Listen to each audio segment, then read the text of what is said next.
Hello and welcome to Angry Andy Reviews, and this is my review for Superman Red Son.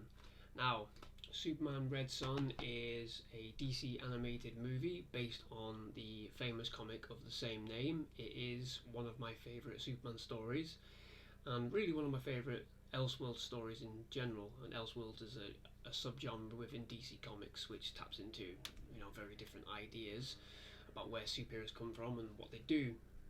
And with this particular tale, it tells the story of what would have happened had Superman crash landed in somewhere other than Kansas.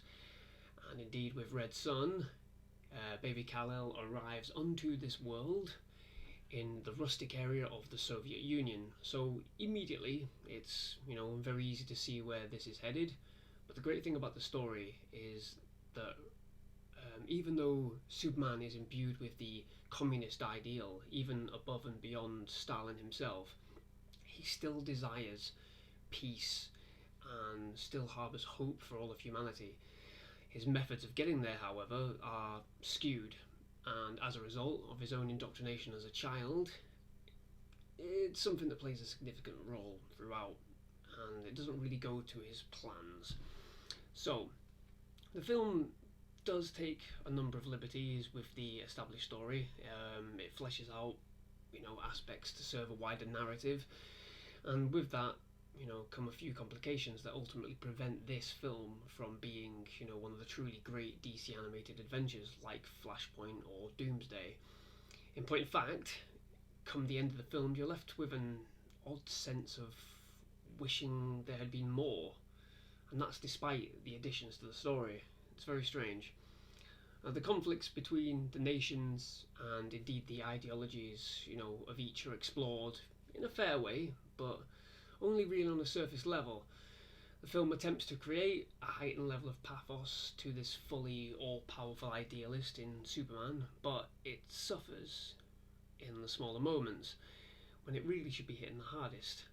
The creation of Batman in this piece is unique and clever, and Wonder Woman herself is as powerful as you've ever seen her.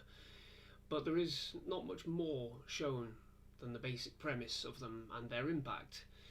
And it's a shame, really. I mean, it really is.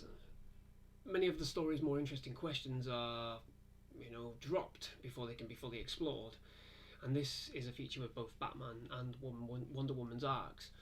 They both pose interesting, difficult questions for Superman. But as almost immediately as they are addressed, they flitter away, and it's disappointing. If they were going to do this comic justice, they really should have thought about a lot more poignant messaging to do with both of those characters, especially Batman.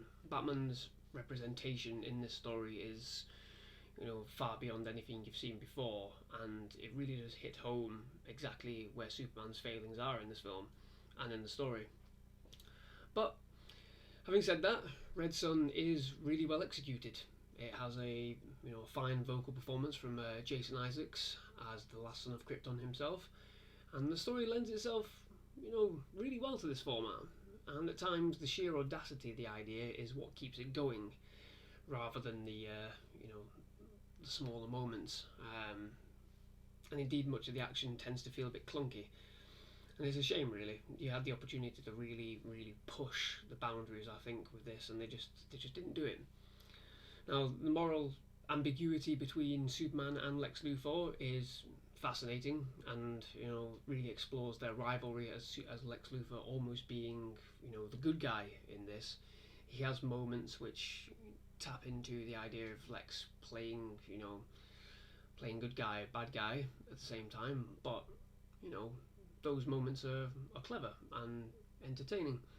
It's just a shame it needed that little bit something extra to make it wondrous and truly special in this film, and they just don't quite hit it, and that's the frustrating part of it. It does have its charms, I'm not going to lie, and long-term fans of the comic will they'll clamour for this film for good reason.